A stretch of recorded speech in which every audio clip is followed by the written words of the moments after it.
Hi friends, welcome back to my channel, Scribbles to Sketches. My name is Brittany, and in this video, I'm going to teach you how I made one of my favorite classroom visuals, and that is my 3D crayons. If you are a teacher, this is a super fun project to try this summer, and if you give it a go, you will end up with a visual display and learning tool to try out in your classroom this fall. I use these crayons to teach my students about color families, and my students have absolutely loved them. So I hope you'll join me in making these crayons, and let's go ahead and get started. I got this idea to make these crayons from Cassie Stevens.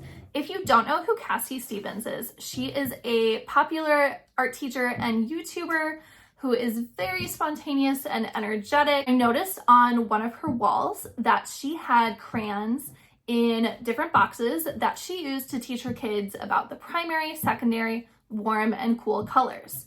Now, it looks like in her video, she made her crayons out of paper mache, and I want to let you guys in on a little secret. I have never done paper mache before. I know, it's crazy. I'm going into my 4th year of teaching art, and I've never done it. So I found that pool noodles work really, really well for making some 3D crayons. What I did is I went around to different stores, and I found every color of the rainbow in pool noodles. Now, something that you might notice if you try this out is that one store will not have every color of the rainbow when it comes to pool noodles. So this actually took me a couple of weeks to find, going around to different stores. And the other thing was I wanted pool noodles that were all the same size. So I believe these are jumbo pool noodles, I think.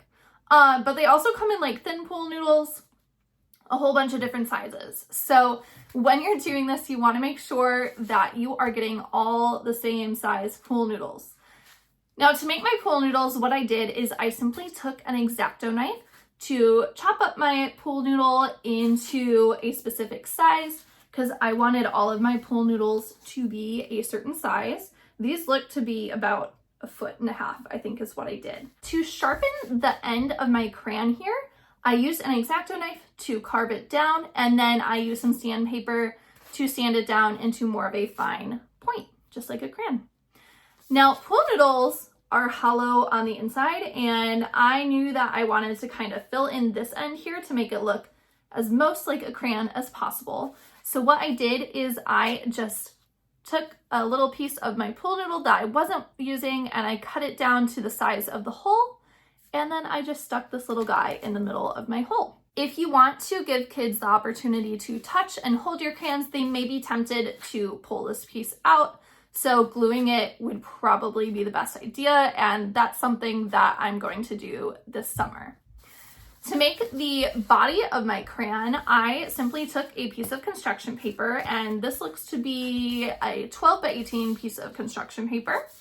And I secured my paper using some black electrical tape. When I was planning to make my crayons, I measured out my pool noodle to make sure that I had enough part of the noodle to cover 2 crayons with a little bit extra so that I could add the tip on my crayon. So that's just something to keep in mind when you start making these. Each of my crayon boxes are made out of 1.5 cereal boxes. I was hoping that I could fit 3 pool noodles into 1 cereal box, but that didn't quite fit for me. Now, perhaps if you got a jumbo box of cereal, this would work just fine. In my case, I wanted Apple Jacks, and I couldn't find a jumbo box of Apple Jacks. So I had to use 1.5 boxes, and what I did is I just cut my box about 3/4 of the way down and added another 1/4 of another cereal box and just glued them together so that this would fit my 3 jumbo pool noodles. If I were to do this again, I would get the thinner pool noodles so that way I could fit 3 noodles in 1 cereal box to help save on time and materials, because this took me 6 cereal boxes to make, and that took me about 2 weeks to eat by myself. So unless you want to eat a lot of cereal, or you have a family that can help you eat some cereal, I would recommend getting some thinner pool noodles if you can find them. Once I put my cereal boxes together, I went to the hardware store and got some yellow spray paint to spray paint my boxes. This took about 2 layers of spray paint to cover up all the colors on the cereal box.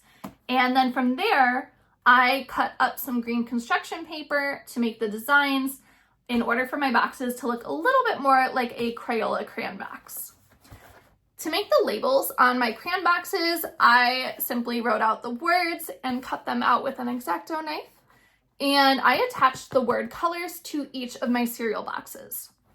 For my other labels, for my green labels, I cut these out and laminated them and simply taped them to my boxes.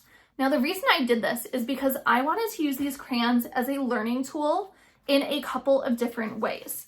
So the first way that students use this is I will take out all of my crayons and I will have students come up one at a time and choose a colored crayon and stick it in the correct box. So I will have all of my colors of the rainbow sitting on the floor. Students will simply grab a crayon and put it in a box. Another way that you can use your crayons as a learning tool is by taking off the labels on your crayon box and handing a label to a student so that they can place the correct label on a crayon box. If you don't have a laminator at home, that is totally fine. Your school probably has one that you can use. And you don't even have to laminate these if you don't want to. You could simply stick a piece of tape on the back of your label and stick it to your box. To display my crayon boxes, I went ahead and punched some holes in the back of my box using some scissors. And then I just put thumbtacks in one of my bulletin boards at school and hang these on the thumbtacks.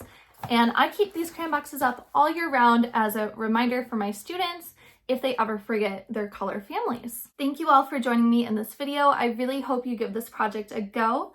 Please leave any questions or comments down below and I will check those out. Stay tuned for my latest video. I will post a link right here, and hit that like and subscribe button if you would like to see more videos from me. I'll see you next time.